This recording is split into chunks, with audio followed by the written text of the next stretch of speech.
Welcome to Super Nutrition Academy's Health Class with your host and registered holistic nutritionist, Yuri Elkaim. Tune in each week for up-to-date insights on breaking health news and best practices on how to eat for awesome health. It's time to get smarter, healthier, and regain your sanity in a world of information overload. And don't forget to join Yuri at supernutritionacademy.com so you too can master your nutrition and health. Hey guys, Yuri here. Welcome to another episode of the Super Nutrition Academy Health Class. I'm really excited to be joined today by my dear friend, JJ Virgin. And if you've been to a bookstore recently or in the last couple months, you may have seen her book called The Virgin Diet on the bestseller shelf. And in fact, it's been on the New York Times bestseller list now for approximately 25 weeks. It's an incredible work. And JJ is definitely one of the leaders in this entire field of nutrition. But not only that, she's one of the most generous and amazing people that I have the privilege of calling a friend. And so I'm really excited to have her with me today in this episode because we're gonna share some really cool things with you. And without any further ado, welcome, JJ. Thank you for that. Absolutely. With you. Yeah, so why don't we talk about the Virgin Diet is really interesting because you talk about the whole premise is kind of drop 7 foods, drop 7 pounds in just 7 days. That's kind of the premise of it. What are these? Why 7 foods? Like, what in your experience? Why are there 7 foods that people need to avoid? Because it sounded so cool to say drop 7 foods. True. I always like to say that because people are like, well, wait a minute, what's with the 7? It actually was one of those situations where I had the beautiful opportunity to have my clients teach me. And I was working with doctors. I created this course called Overcoming Weight Loss Resistance. And I was going around the country teaching this and then working in doctors' offices, helping them use a food sensitivity test to help their patients feel better fast, aches and pains and gas and bloating and brain fog and skin problems. And what was interesting was people would do the test and we would take the foods out that the test showed up, which instantly were always the same foods. Mm-hmm. And they would feel better fast. But the other thing that happened over and over again is they lost weight fast. I mean, when I say drop 7 foods, drop 7 foods, lose 7 pounds, just 7 days, that's because that was the average of what I've seen over the years. In fact, some people I've seen lose 12, some lose 2, but there's amazing the shifts that happen. So I wish I could say I was this big smarty pants and I thought, this should be the foundation of a weight loss program. But in reality, it took me about, year, 2 years to go, I'll put this as the foundation of a weight loss program because I kept thinking I needed to test even though the same food showed up. And it made me realize too that when you look at food intolerance, there's a lot of different ways that we can be intolerant to food. And I don't believe there's anyone out there that isn't intolerant to something. It's just how many of these things you are. And it can be due to genetics, things like dairy and gluten. There's heavy genetic factors at play there. It can be due to immune issues. That's very classic in food sensitivities, like I was testing in the offices. Or it can be due to hormonal issues, especially when you look at sugar. Yeah, no kidding. So you mentioned gluten and dairy. I assume obviously those are 2 of the foods that you don't recommend people consume that often. Right. And I mean, I think a lot of people probably understand that, but for people who've probably never heard of the fact that dairy and gluten might be problematic, why are some of the reasons that they're best off avoiding them? And could we say first, because I'm sure that there's someone listening right now that's going, okay, you had me at the drop 7 foods, lose 7 pounds, just 7 days, but then you're taking away my cheese and, and bread and cheese. We're not going to be friends here. Yeah. So, the thing is, first off, it's just 3 weeks. So if you're thinking that at all as you're listening to this, what I want to emphasize is it's just 3 weeks and you can do anything for 3 weeks. Mm-hmm.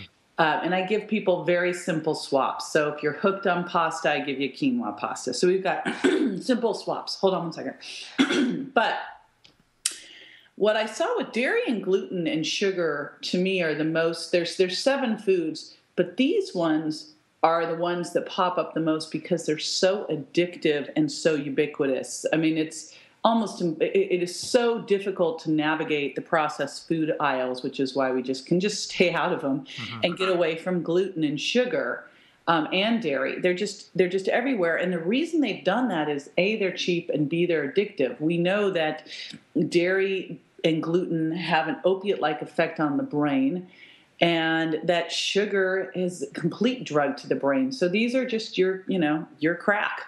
Yeah. So one of the things you talk about is you're kind of anti-moderation, which is actually, it's kind of interesting because my position is really about moderation just because that's what's worked for me, but I also understand that it holds me back a lot of times.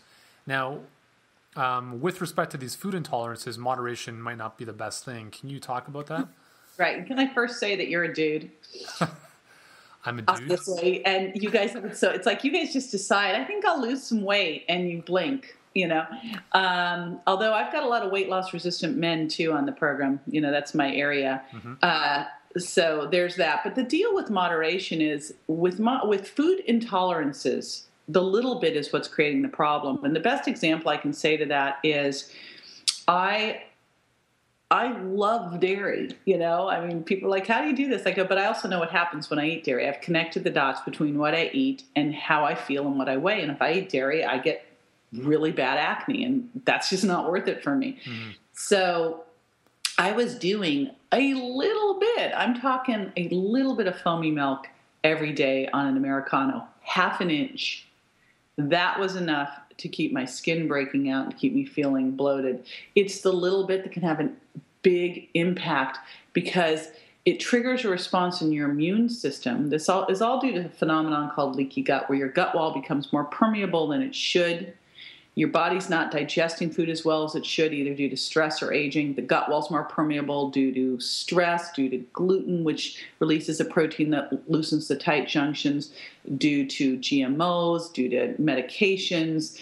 So you've got a leakier gut. You're eating these foods even a little bit all the time. Your body recognizes them as problematic because they get out into general circulation where they have no business being. And it launches an immune attack. And if this was just every once in a while, it wouldn't matter. Your body can get rid of it. But when you have it all the time and your body needs specific little warriors, little antibodies to deal with it, you can't get rid of it. It builds up, and then you have a problem. And so that's why that little moderation creates a problem. And you know what's worse about that is that it creates these low-grade symptoms that we've all as a nation come to accept as normal. And that's headaches, gas and bloating, joint pain, skin problems, fatigue, brain fog, moodiness. These are just like, you'll go to the store and go into the drug aisle, and this is what all the medications are for, all the over-the-counter medications, as if this is just let's just medicate our way through this instead of connecting the dots between what we're eating and how we feel and recognizing that we could change it all practically overnight by changing what's the end of our fork. Yeah. It's kind of almost like the human experience. It's like, this is what it's like to be human. You're going to experience this, this, and this. And I found that a lot of people don't even know what they don't know. It's like they haven't seen the lights until they've seen the light. So until they've removed some of these foods and realized, wow, I feel like 1,000 times better. Yeah. And like you mentioned, adding dairy or having cheese or milk, and then noticing how you react to that is a really powerful thing, I think, for everyone to go through, because that kind of aversion or that avoidance of pain that can build up over time, because we don't want to feel like crap all the time, especially if we've felt really good. So I think it's a great experiment for people to go through by just the kind of minimizing or limiting these specific foods that you talk about. You know what it does that I think is so powerful? If you talk to anyone who's ever been on a diet, they look at the food and the day as it was a good day or a bad day. I was bad today, right? Yeah. Food has this control over them because it does. It is, again, they're drugs, and they're powerless. When you take the time, and it's just 3 weeks, and again, I mean, come on, we can do anything for 3 weeks, to break free of that, to get these foods out 100%. The only difference is sugar. That's 5 grams or less of anything added, and we really minimize it. But when you take that time and you get these foods out 100%. You let your immune system cool off, your hormones come back into balance, and then you challenge them back to see how they really make you feel. The conversation's totally different. The decision's totally different, because now you go, oh, I could eat that pizza, but my fingers are going to be swollen, my knees will hurt, and my face will break out. Do I want it or not? Yeah. You know? Yeah. It's an important, because at that point you are in control. You have a decision to make either way, and you kind of live with the consequences, good or bad, I guess. Right. So you talk about the importance of writing things down. And this is kind of a nice segue from what we just discussed. Why is it important for people to write down what they've eaten? So this, and in fact, back when I used to see a lot of people one-on-one, I would not work with someone unless they promised to journal, and I had to see their journals, and I'd fire them if they didn't. The reason, not because I'm like mean, but because when they hire me to be successful, not to fail. And the number one determinant of your success on a program, I mean, I'm talking specifically weight loss, but really with any lifestyle change, is journaling. In fact, a study found that people who journaled lost twice the amount of weight as people who didn't. And it's that powerful. For me on this program, the reason I insist on it is if you all of a sudden one day go, gosh, I feel rotten today. What the heck happened? You can look back to the day before and go, what got in that shouldn't have gotten in? Right? Mm-hmm. So again, for me, it's all about being able to connect those dots, to be able to say, okay, what am I eating? How's it making me feel? Because that then empowers you to make the right choices. Yeah, totally. It's huge. With respect to, so let's say somebody follows the Virgin diets, or they're looking to kind of get rid of some of these intolerant or sensitive foods. What would a typical meal look like according to your plan?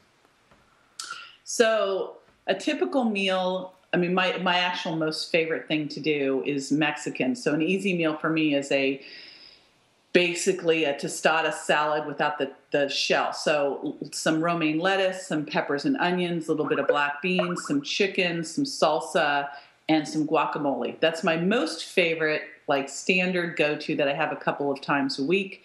But, you know, it can be, last night I had grass-fed tenderloin and quinoa and broccoli. Mm-hmm. So that's a simple one. What it includes is always the Virgin Diet plate. So you always get some clean, lean protein. That can be wild salmon, you know, wild fish, grass-fed beef, pastured poultry or pork, loads of non-starchy vegetables, a little bit of a slow, low carb like quinoa or black beans or sweet potato, and healthy fats like avocado, nuts and seeds. I like to soak them and dehydrate them. Wild fish, avocado, coconut. Let's see, what else? Malaysian palm fruit oil, but that must be Malaysian. So that's the simple standard. My other thing that I have everybody do is start the day with a shake, mm-hmm. because I find that the biggest place we boo-boo is breakfast. I mean, it's crazy what the standard breakfast is. It's like we're all eating dessert for breakfast. I don't know where this happened, like that we decided, you know, you look at lunch and dinner and, you know, honestly, Mom was right. Breakfast is the most important meal of the day because it's going to set your metabolic tone. You start up the day with a muffin and a latte, i.e. a cupcake and a cupcake and a shake, milkshake. And all of a sudden your blood sugar is going to go on a roller coaster ride. You're going to tell your body, because food is information, to store fat and to be starving in a couple of hours. And that, why can't we have what we had for lunch for breakfast? So I have people start the day with a meal replacement shake with a blend of vegan protein powders, because I found whey most people react to. Mm-hmm. Again, it's got casein in it, so first 3 weeks they have to pull that out.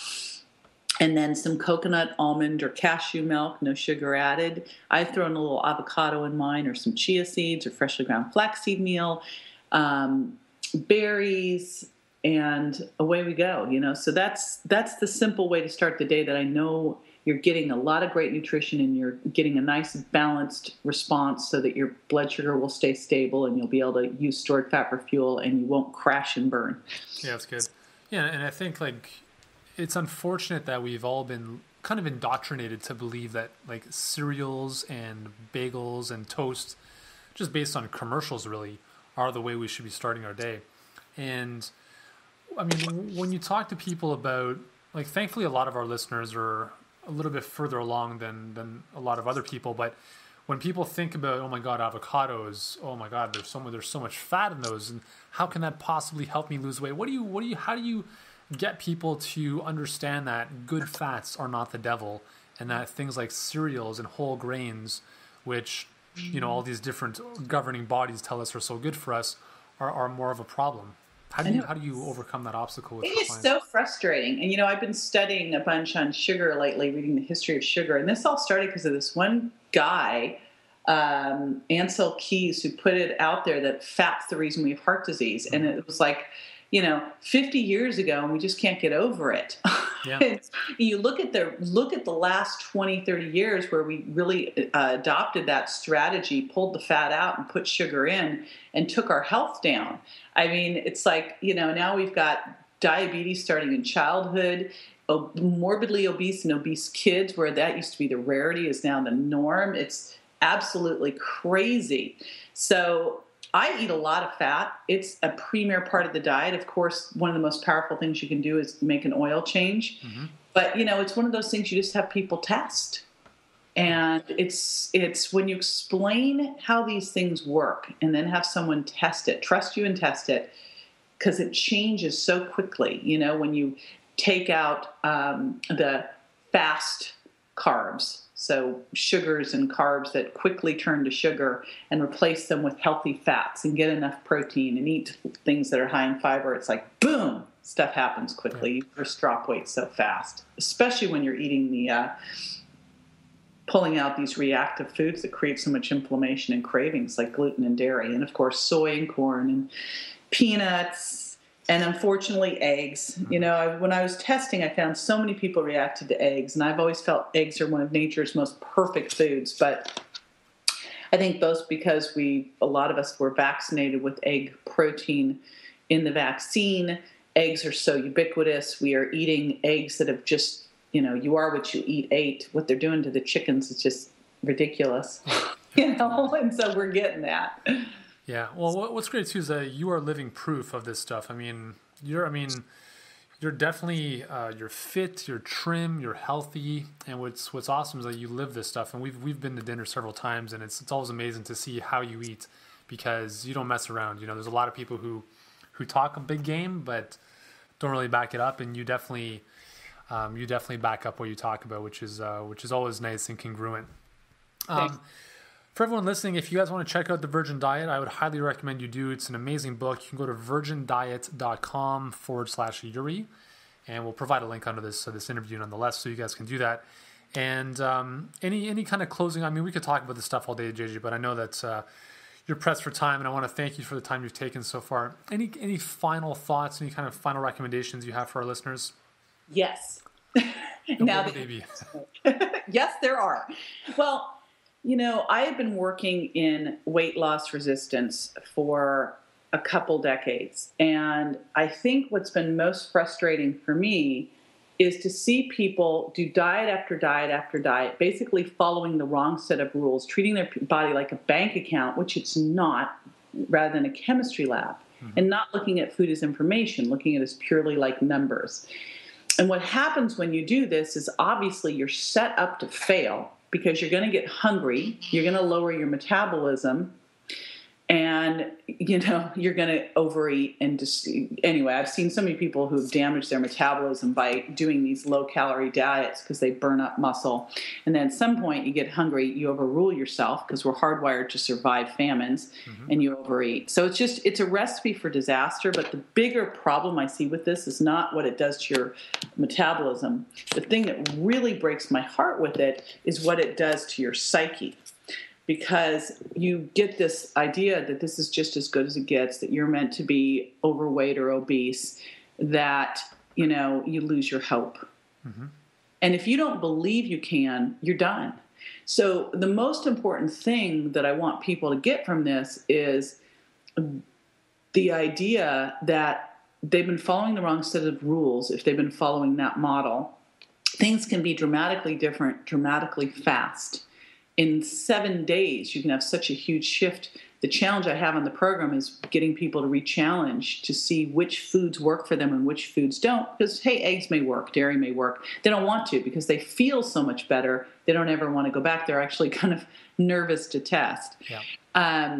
And so my goal is that people get their hope back and give this a shot. Because, again, it's just 3 weeks, and we can do anything for 3 weeks. And in 3 weeks, you can be in an entirely different place than you are right now. And hey, 3 weeks are going to pass anyway. So why not have them pass and reclaim your health, get your energy back, be able to focus more. And even if you're already healthy, because when I finally connected all these dots, it wasn't that no one would have looked at me and said, oh my gosh, poor you. But I was 10 pounds heavier than I wanted to be. My joints ached. I had gas and bloating. I had skin problems. I was a bit moody. I wasn't as charming as now, Yuri. Yep. So, we've been there. Yeah, so it can make a massive shift quickly. And I just want that for everybody. Awesome. Yeah, that's great. It's a great message, and I completely support you. So once again, guys, check out thevirgindiet.com/Yuri. It's an amazing, amazing book. Just really simple things that you can put into play that'll make a big difference. And JJ, I want to thank you for taking the time to share some of your wisdom with us, and look forward to connecting with you very soon. My pleasure. All right, guys. Talk to you soon. Bye. Bye.